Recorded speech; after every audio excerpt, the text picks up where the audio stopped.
please could you start by just telling me your name, your job title, and a little bit about your company? Hi, good mornings. My name is Elio. I'm the head of risk at Pool Re. We are a specialized reinsurance company and we focused on terrorism reinsurance. But I've been in the insurance industry for over 20 years. So can you talk to me a little bit about what your risk program was like before you had our solution? Yeah, we used to use one of your competitors when I joined here, and I think it's fair to say not a lot of the solutions they offered were implemented, and the ones we had, I think, wasn't very effective as well.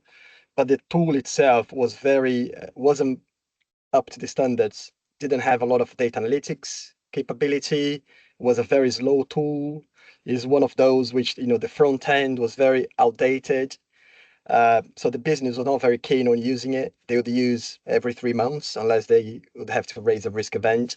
And all the time we had to just explain over and over again how to, do things. It's sometimes very simple things. So for us, when the tender was coming to an end, for me, it was very clear that we needed to go out to the market and seek other solutions because the tool that we had in place wasn't working. The other thing as well with the previous tool was a lot of the things I needed doing, I had to raise requests and wait for a long time to get them done. I couldn't really easily add a data field or create a report. I had to go through the service desk, which was very time consuming. A lot of the things were done manually to bypass the solution. So we had a lot of spreadsheets lying around, which was not the most effective way to manage our workload, like policy attestation or risk appetites, sometimes even risk events. So you had a tool, but you were still using spreadsheets as well. Yeah, because some of the data wasn't inputted in the system, and some of the data we're not able to get the analytics out.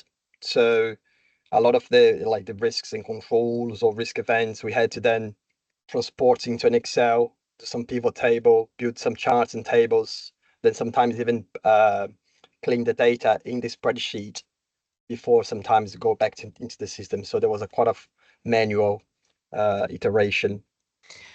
So when you talk a bit about that data analytics and the reporting, talk me through that process. If you had to create a report for your board or your management team to show the state of risk, how would you go about doing it when you were using that previous tool?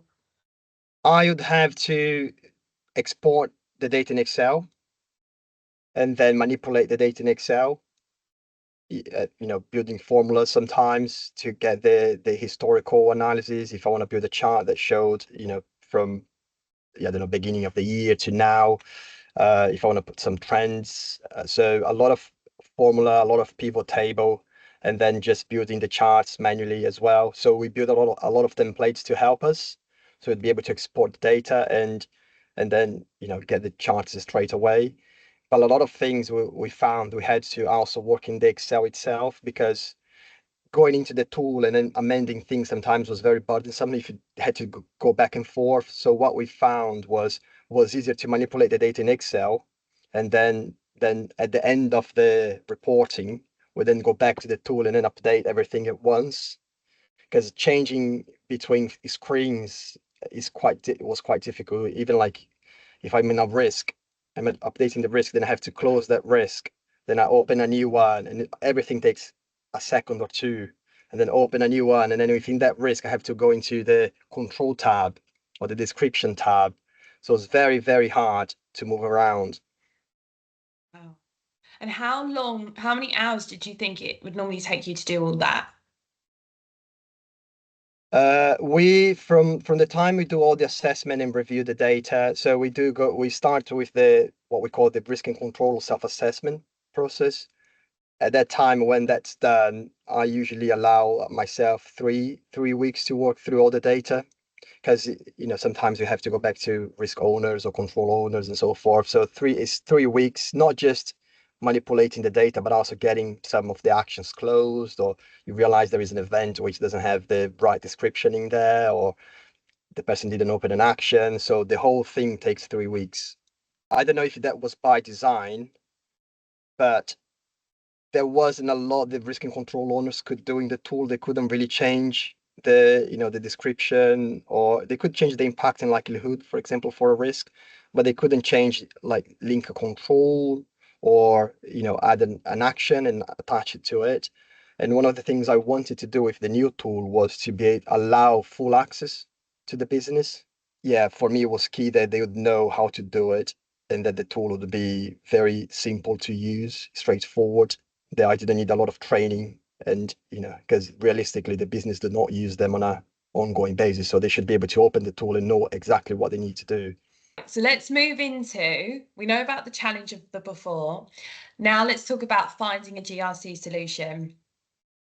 So you guys are risk experts. I was looking at your website and you provide risk management information solutions yourselves. So you get risk, you know what you're doing. So I'm assuming when it comes to looking for technology, you had like specific things that you had in mind that you really wanted to include. We didn't have specific requirements that you'd say, well, this is a very niche and I haven't seen this before. I did think they were mostly basic requirements, but I was surprised how I couldn't really find a tool that would give us everything we wanted initially. So I started with a selection of around 20 companies. I started from reviewing the Gartner GRC, the best GRC tools, and had a few initial meetings to discuss, and then selected a handful of companies to take through the tender process, the ones that I felt would meet the requirements. You started with 20, and how long did it take you to narrow it down to the last one? So from 20, we moved to around 5. It took us around 3 weeks-ish. I did attend a basic demo. And then from the 5, we then took them through the official tender, the formal tender process. And that has to follow the procurement regulatory, the public procurement requirement. So I think overall it took us just over 2 months to go through. And the way it works is we develop a requirement, document. Then the companies have some time to then provide us with the written responses, and then we select them to come and do a demo for us. And what we did was we pulled a few of the artifacts that we have. So there's some of the reports, some of the MI, some of the criteria we have, the risk and control self-assessment criteria, how we rate risk events. And then we said, well, for the demo, can you give us a more bespoke demo so we can see how your tool would fit our requirements? And that's how we did. So it took over in total more than around 3 months from beginning to end. So you spoke about the fact that you thought you had quite basic requirements that a lot of tools would be able to hit, but you were surprised by what the feedback was. Very surprised. I think the ones I've selected were the ones I thought the process was a lot seamless compared to the others. They were able to just, okay, jump on a call. Here we go. This is the basic demo.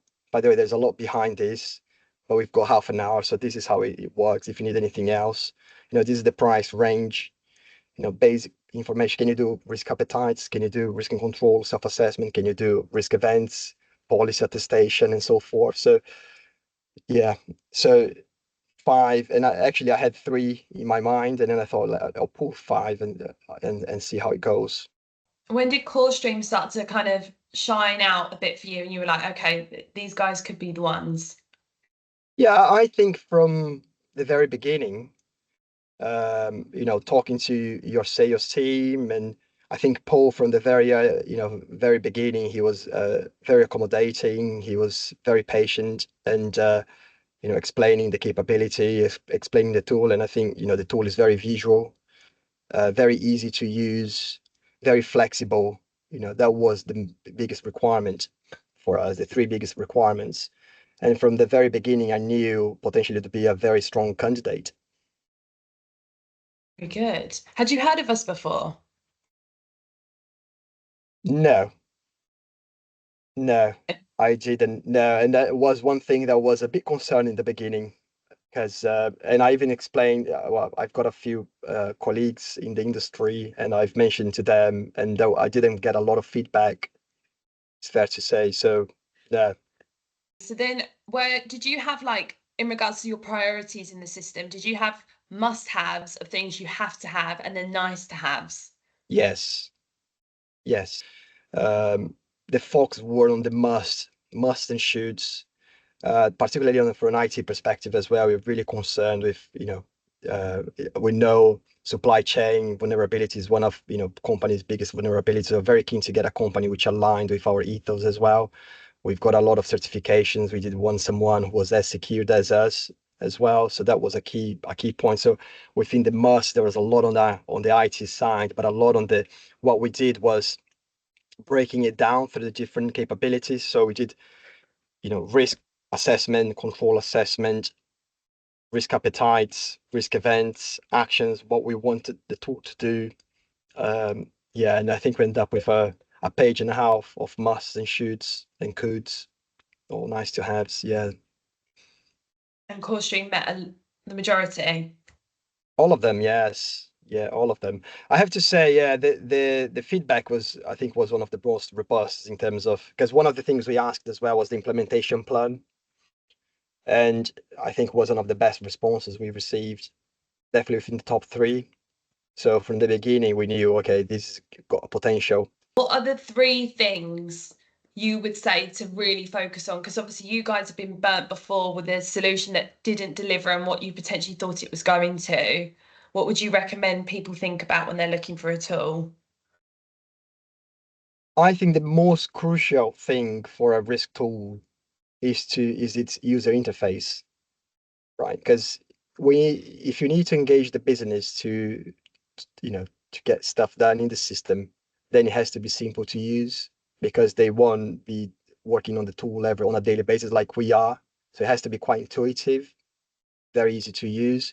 This is the first requirement. The second one is getting a tool which is flexible, which you can do a lot of the doing yourself rather than raising requests.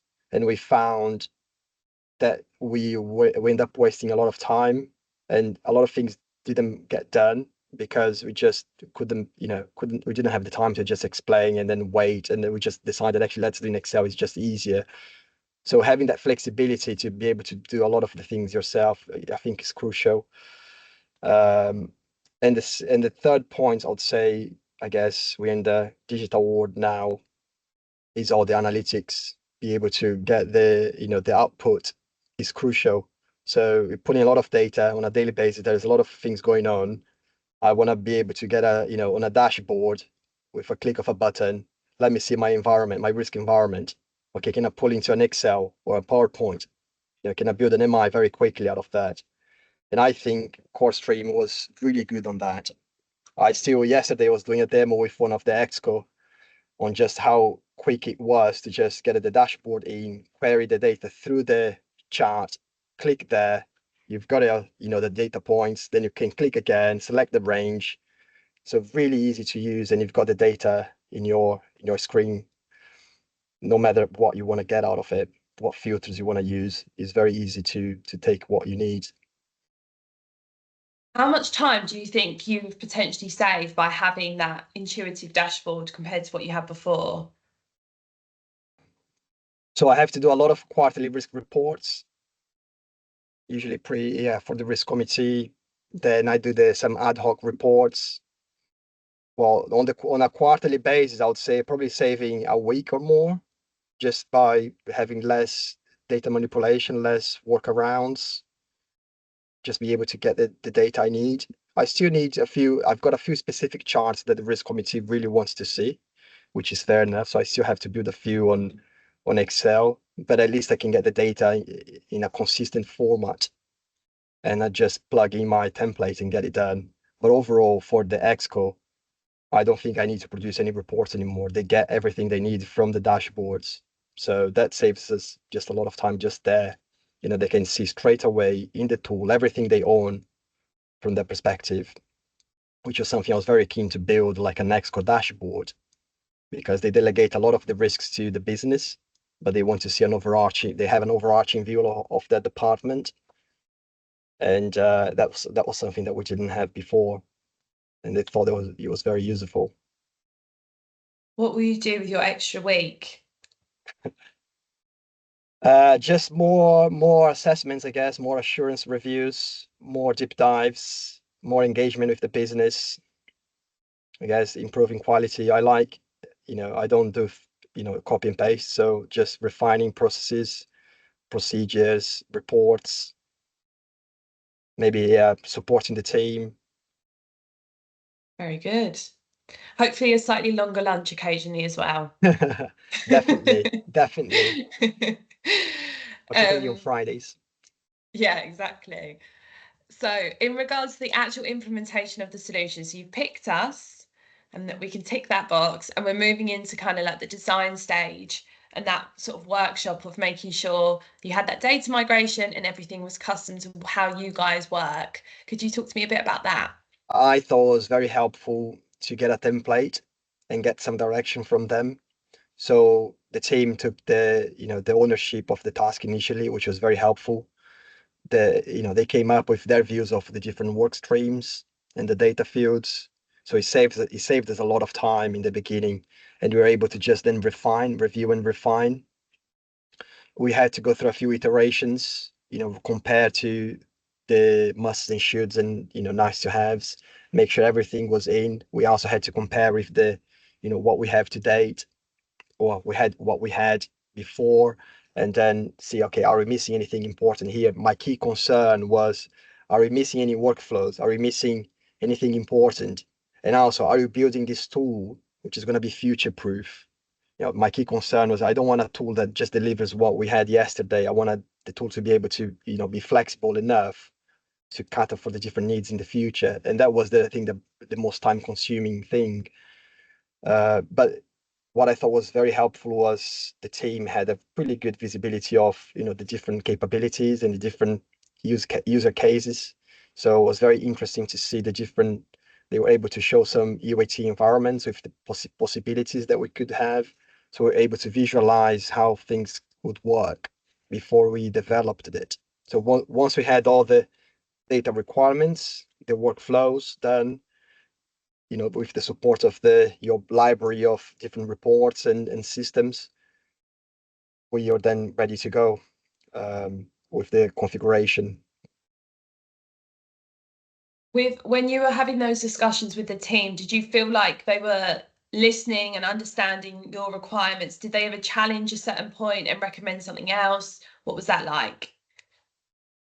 I think it was great, and I kept on thanking them, actually complimenting them, including to senior managers, because I think they've done a great job. It's not an easy thing to do, to migrate, you know, a client from one platform to the other.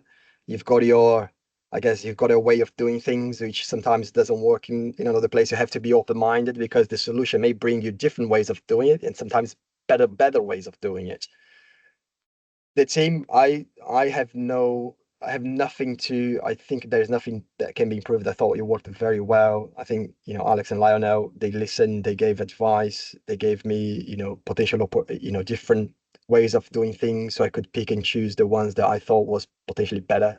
They were, sometimes they're giving me some pitfalls as well. Or if you do these, potentially that's what's going to happen. Is that how you want is that how you want to do it? It's like, okay, no, maybe not actually. Yeah, that's a good point. So it wasn't just like, someone in IT just listening and then doing the configs in the kind of in silo. There was a lot of back and forth, and having someone, and I think Lionel played that role as well, having someone who understands risk management and compliance and can, chip in and, has seen, many of these implementations before, I thought was very helpful. That's lovely. In regard to the project timelines, did it align with your expectation and did you guys meet the deadline on time? Yes, that one was, we have a disagreement in the beginning, because when they saw the first project project plan, the deadline was way beyond the cutoff date for our current tool. And I think that was just because it was built potentially as a, as a starting point. So we discussed, and okay, I have to agree that by that date, which was 31st of Jan, the system has to be in place. There is no, there is no negotiation here. And the team took the feedback on board, went back to the drawing board, and then next time we were presented with the plan, we even have a continuous planning in place. So, and in fact, we went live, was a soft live a week before, so we were able to test the tool, just the risk team, and then run past a few ExCo members to just say, oh, listen, this is the tool. Is there anything, how do you think it's works? So we got us some feedback before going, live. Very good. I like a happy ending. That's very nice. Yeah, very happy ending actually. Yeah. So in regards to the customization, because I spoke to Alex and he told me about the risk on a page template that you guys originally had, and you said this is what we want to replicate. And that tile where you can click and go straight into creating a risk event, those different pieces that are relevant for Paul Ree, are you pleased with them? Does it align to what you were expecting, maybe from your previous tool that you couldn't get, but now you're pleased you've got it? I think, yeah, well, the feedback I had to date, everyone thinks the tool is exceptional. Everyone is very happy. I'm happy with the more bespoke parts of it. Yeah, the risk on a page was something initially Alex told us, oh, we can't do that in Excel or, the different format.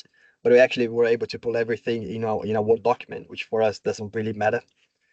So there was a lot of things which I thought was just kind of bread and butter, and we learned was actually quite niche for us. There is something else that we do for every risk.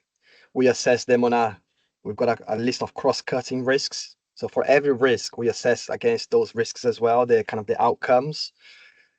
And there is no one in the industry which does that. So they're able to accommodate that very easily. So we had a few, yeah, very niche, very specific requirements, but I think, yeah, everything has been implemented. Yeah. Lovely. So we move into the future. Now you've got your tool. What's next? What can you see coming down the tracks? And do you have any goals or metrics that you want to hit or anything you're looking to achieve? Well, we're already expanding the tool.